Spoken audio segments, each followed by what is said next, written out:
right. Hello, hello.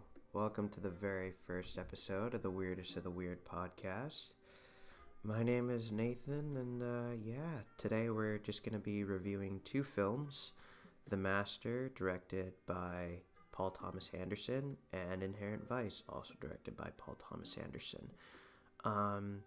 We're just going to be diving into what makes these two movies for me so good, looking at their themes, and, talking about why these movies personally are just so special for me, in my opinion. I know I did put this disclaimer in my intro video for this channel, but again, some, if not most, of the episodes that I will post here on this channel contain some pretty strong language, and in some cases we will be diving into some just adult humor and themes. So that's just a disclaimer.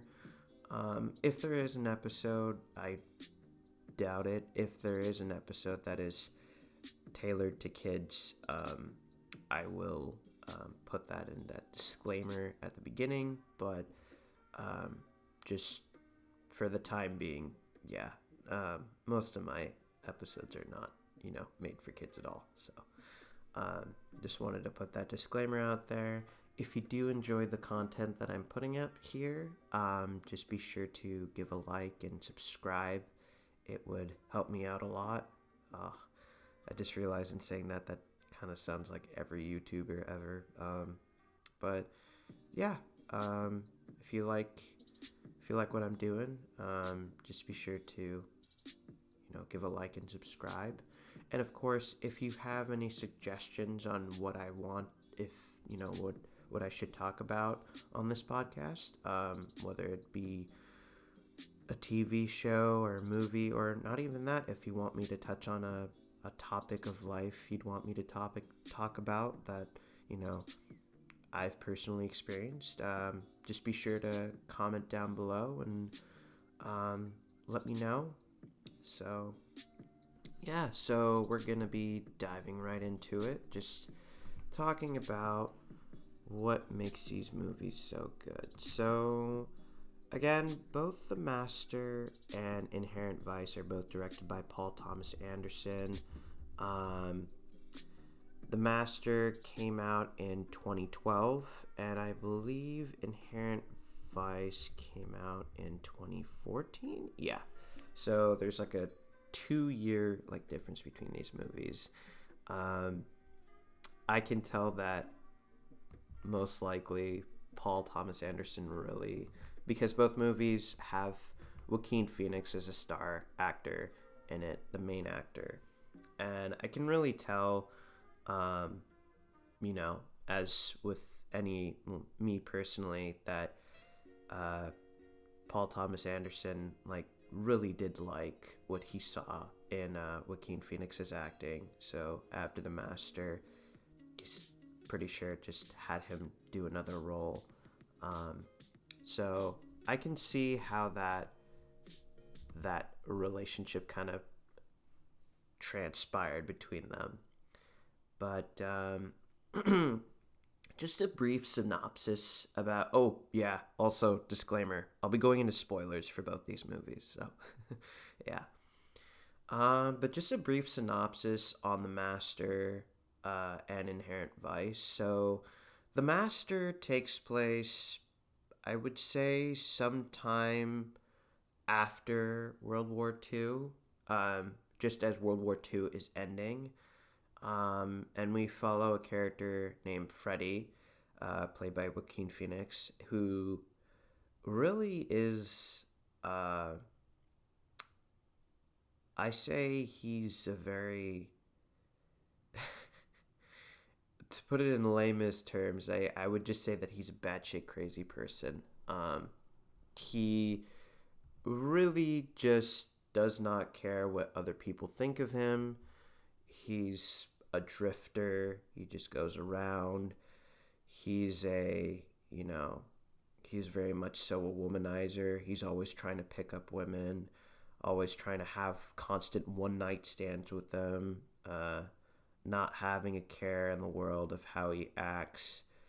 He's a constant drinker. You actually see there are several instances in the film where he makes some pretty pretty dangerous like drink cocktails. Like he will like mix mouthwash with like dishwasher fluid, and it's just it's just from telling that, you can really tell he's a really weird and off-putting person.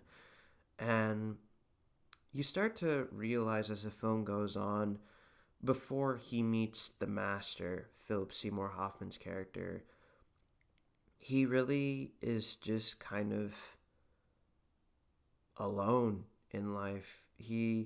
It's moreover of not just only he just doesn't care about life, but he's just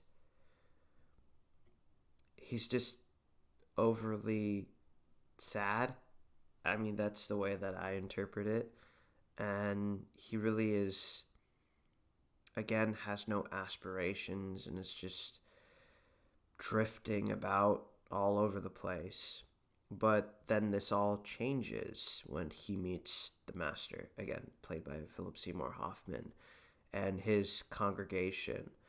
Um, it's not specifically named what specific religion he's a part. I wouldn't call it even a religion. I would call it more of a cult. Um, they call the name of their cause literally just the cause in the film. Um, but to me, I'm heavily speculating that it's Scientology. And again, I don't have a problem with it, but I just I just love how they just call it just this very vague term, the cause. And you're just like, I don't know, for me I was just watching the movie and more I was starting to get the impression that yeah, this is definitely giving me some Scientology vibes. This is really weird. But yeah, he starts to meet, the master, and he I mean the master is everything that Freddy is not. He's a very success. Well, we don't determine this for sure for 100%, but we determine, he explains that he's a doctor and a nuclear physicist. He's like you know, he kind of, you insinuate more and more going into his background that he's some sort of teacher. Um, and, he's clearly well educated. But you get this feeling that he ends up being somewhat of a teacher and somewhat of what I think Freddy didn't intend what he would getting out of this he would get, which is a friend, um, someone that he really loves and really cares about. And it, well, I mean, again, if another person were to watch this film out of context, they would watch the whole film and just be like, what the fuck did I just watch? Because that is, I mean, there are several sequences in this film that are, there's sex, there's, you know, just Freddy, there are just some scenes of, you know, Freddy just going batshit crazy. Um, I'll give you an example. There's one scene where both him and the master get arrested, and it's just this long tracking shot covering both of them in their jail cells side by side. And Freddy is just, just completely pissed off. He's breaking the toilet, ripping the bed sheets off the bed, just like hitting his head on the bottom of the bed. And, you know, it's he you start to realize that anger is kind of a coping mechanism when he's scared. And it's you start to realize that it's kind of sad. I mean, to me, watching it, it was kind of sad. And I can personally relate to that because um, growing older and older, don't, I don't know. If I want to share something personal and talk to someone, I start to realize now that if I do share that, personal conflict with another person, I'm just bogging them down with, problems because I'm just forcing another person to say, hey, I need you to care for me in this moment. And you're kind of not giving that person a choice. Um, and, that's why I personally just prefer to just keep my problems in. Does it help? No. Am I finding a way to let that out? I'm still working on it. But yeah, that's personally like how I kind of see a little bit of myself in Freddy. Um, and you know, on the contrast to say, you know, the master, again, he is very much so a teacher. And the master, he does have his problems too. Because being the leader of this cult, you have to maintain a certain image. Um, and when he meets Freddy, the reason why he clicks with Freddy so well is the first thing they both agree on is drinking. Um, because Freddy makes this special moonshine cocktail, and Philip Seymour Hoffman in one scene he says, I have no idea what this is, but can you make more of it? And you can tell that, you know, in that moment, or you can tell that he, of course, being an image for this cult, he can't really exactly drink. So he kind of wants to do it on the off low. And he's just like, oh, wow, this is what it's like to really have fun. So, no one's perfect, but yeah. And it is, I can again see how people say, what's the point of what I've seen? Because by the end of the movie, you know, they inevitably, Amy Adams' character, who is kind of a right hand woman to Philip Seymour Hoffman in the cause, and also his wife, inevitably says, you have to break off your friendship, your relationship with Freddy, because he's not doing any favors for any of us. And it's a really, painful thing for both of them to admit, but for Philip Seymour's Hoffman character, he kind of inevitably has to admit it.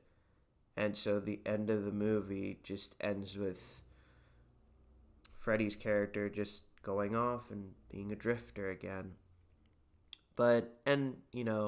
It's kind of sad, but again, I can see that how people can say, what's the point of what I just saw? Because he literally went through this phase only for nothing to happen to the audience eyes. But to me, I kind of have some hope that he. You don't see this, you kind of just insinuate this. But I really hope that by the end of the movie, he has more of an insight. He has some control over his primal and sexual aggressions at the end of the film. But yeah, that's just me. And then, so the next film we're going to get into, Inherent Vice, that's also directed by Paul Thomas Anderson. And likewise, similarities if we're like comparing two two people together or two movies together. Um, Joaquin Phoenix in this film plays he plays a private, a PI investigator in LA in just the backdrop of the late 60s going into the 70s, so kind of like the hippie era, named Doc. And the overall premise is that, he's dating this girl, Shasta, and she goes missing. And you get a whole bunch of exposition dropped by her at the beginning of the film, just basically talking about, um, she's involved with these rich people who are also connected with the LAPD, and that there's this big conspiracy of them, backlotting drugs. And eventually, right after they do meet up at the beginning of the film, she goes missing. So the overall, like, gist of the movie is him basically trying to find Shasta. And what really is, I mean, as comparison character wise between both him and Freddy, Doc has a little bit more constraint, but he does have an addiction. And that addiction is getting really stupidly high. um, there are a couple instances in the film where there are some background characters talking with him and are just like, "Are you high?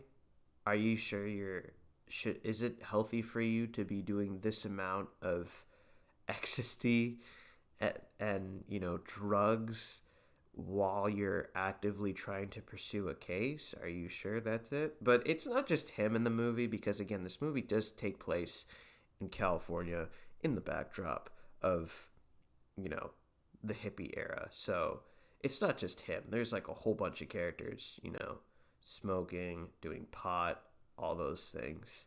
But I definitely found this movie a lot more entertaining. I was definitely giggling to myself because the big thing in this movie thematically is there is just so much batshit crazy stuff that happens in this film, and you question whether it's real or not, because you are keeping in the back of your head, this guy is stoned. Um, and that's kind of the ultimate question, between.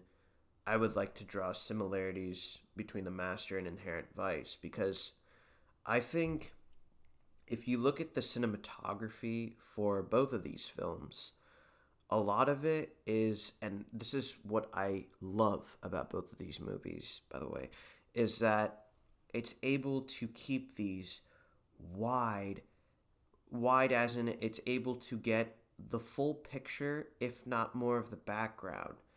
And the camera is just steadily focusing on what's happening between our main characters. And it's just, they're actively and chaotically doing something crazy in the scene, but the camera is able to capture it. And because you are looking through the lens of the camera, you kind of feel a sense of ease looking at what you're seeing, because yes, there's some crazy shit happening in the scene, but you have a sense of control and composure because a camera has a sense of calm and composure when it's filming this sequence. Again, I'll go back to the prison sequence in The Master. Again, Freddy is like a primal animal off the leash. He's a dog with rabies. He's just going crazy, running circles around the jail cell, and Philip Seymour Hoffman is just casually just peeing next to him in the toilet in his jail cell, and inevitably they do yell at each other. Um, but inevitably, the camera is steady the whole time, and again, there are also sequences similar to this in Inherent Vice, but it's more over less crazy, more of what is happening that is batshit crazy. There is this one long sequence where, and it goes into the aspect of the conspiracy of the film. That is that, you know, the rich government is trying to cover up, middle class, low class people who are hippies, who are considered hippies in the LA region, and, behind the scenes in these picturesque, opaque, buildings, um, that they're behind the scenes, making them sober, covering up their yellow teeth or teeth that are rotting, and making sure that, yes, that they are at the end of the day contributing in a large part and large factor to this and want to personally use the drugs to their own um, recreation, but they don't want anyone else to know about it, and they're willing to bribe officers, government officials, private detectives, all that stuff. And you see, there's a sequence where Doc, he goes to visit um, what appears to be an insurance building called the Golden Fang, and he thinks that's a lead. And he goes in, and Martin Short, his character is, you know, the whole time, again, keep in mind, you can tell Joaquin Phoenix is giving verbal cues that his character is really stoned. But he visits, he talks with Martin Short's character, who's a dentist, and is a big time dentist, and eventually, just before halfway through the scene of dialogue, he just says, "Hey, I have this new set of recreational drugs, completely brand new. Do you want to try it with me?" And of course, Doc is just like, "Fuck, you're really pulling on my leg here, man." So inevitably, he just kind of does it with him. And then he discovers this back room of dentistry people who are like, you know, making people cover up and doing very much so cosmetic surgery on them to make sure that, they're okay, and, also that they won't say shit about anything. And the scene is just, I won't spoil the whole scene. I'll let you guys enjoy it, but it's like the whole scene is a chaotic mess, and yet the whole time the camera is just steadily capturing everything. And again, that's what draws me to what I'd like to call these both movies dream movies. It's almost something out of a lucid dream, almost. Um, because the overall main arching question is for both characters: is this real? Did this actually happen? Um, I feel like, again, The Master doesn't really cover on, Freddy's substance abuse, but contrast that, I feel like that question of is it a dream heavily implies more so to Doc's character in Inherent Vice. Because again, that sequence, and also there's like towards the end, he even starts to ask himself, what is happening? But yeah, it's I personally, that's, and it's not only just that, but it's also what I really love about PTA's films, or specifically his cinematography, because it is one of those, his films are definitely, some, if not most of his films are definitely some of those films where you watch and it's just like, that was a very interesting dream, or it's something you definitely could discover in your dreams. Um, and also too, on the topic of that, PTA, I would that's the acronym that people call him by instead of saying his full name, Paul Thomas Anderson. But I think oh, that is a truck. Apologies about that in advance. There's some construction going on in the background. Hope you didn't hear that. But I think also too, there's for one of his films, Punch Drunk Love, um, he was being interviewed. I think it was at the Cannes Film Festival, and some people, there's this interview question that he gets asked, and I'll link the video for this podcast episode. But there's a question that someone asks, um, what is I don't know specifically what the question is, but it's something along the lines of what do you find the sexiest? And this this guy basically just says, I don't know. I think E.T. is pretty sexy. And then he looks over at Philip Seymour Hoffman, who's also in the movie, at the table conference, and he just cracks up laughing. And it's I think that's to give you perspective the kind of guy who's directing these movies. So I kind of like the sense of he doesn't have a sense of, you know, seriousness in directing his films. That's the impression that I get when he does these movies. He kind of has the freedom to work with great actors like Joaquin Phoenix, Paul Thomas Anderson, Adam Sandler, and it's something I personally like aspire to be. Hopefully one day as a director. I don't know. Don't quote me on that. Don't quote me on that. But yeah, yeah. But that's definitely what I like about both of these films, and yeah, that's why I give these movies.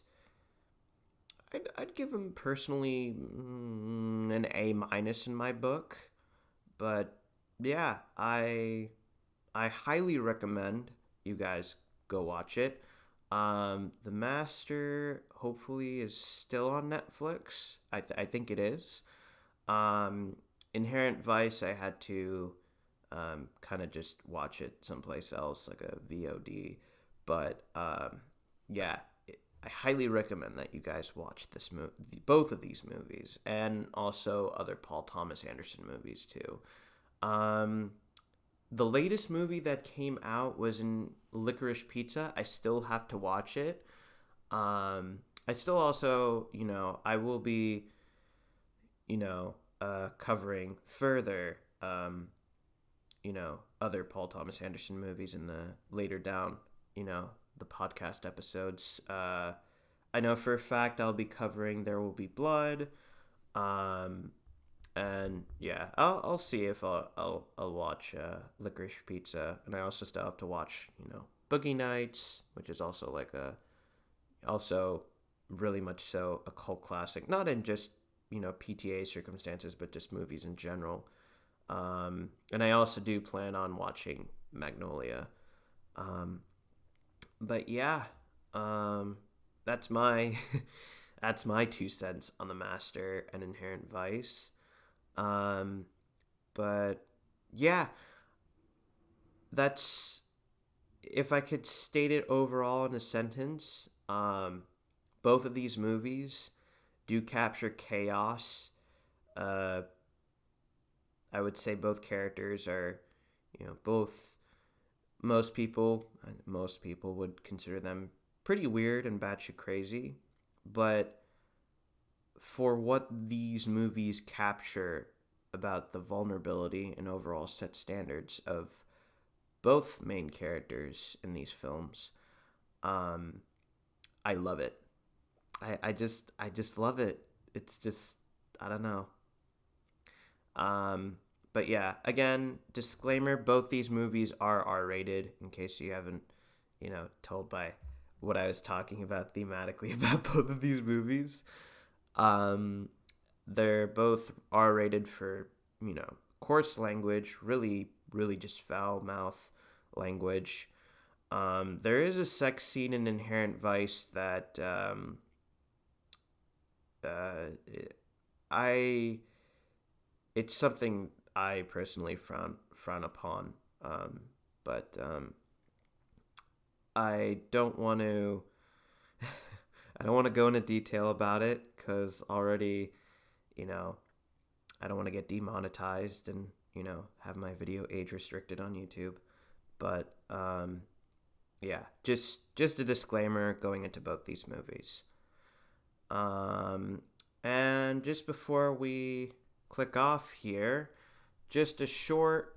I'm gonna also do a segment that it won't be every single podcast episode, but It's definitely something that also, I'll be experimenting with.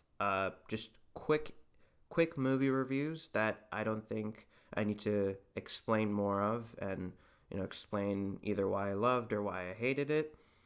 For me, this week it's going to be 2021's West Side Story, directed by Steven Spielberg.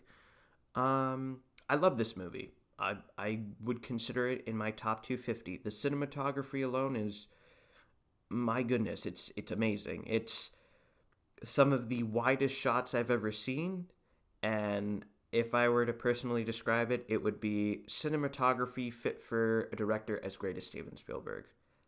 It's really good. And again, me personally, I don't like musicals that much. But then, like, there's a friend of mine who just said, "Watch Hamilton. Just Nathan, just watch Hamilton and see how it goes for you." And I was like, "Oh, okay." And I watched it, and I couldn't help but enjoy it. And then Lin-Manuel Miranda later on did In the Heights. I watched that, and I feel like I loved it more than Hamilton. It was just blew my socks off. I really loved it.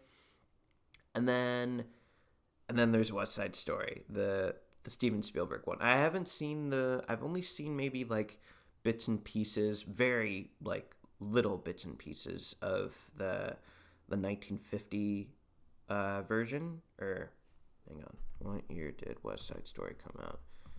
Oh, this is embarrassing. Okay.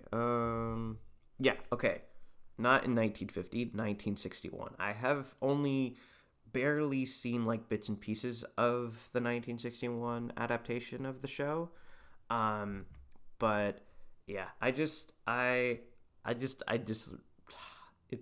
can't say enough good things about this movie. It was really good. It hit all the beats. The acting is amazing. The singing is amazing. Um, yeah, it's like a perfect 9.3 out of 10 for me. But yeah, I think we're gonna call it good there, guys. Thanks again for tuning in.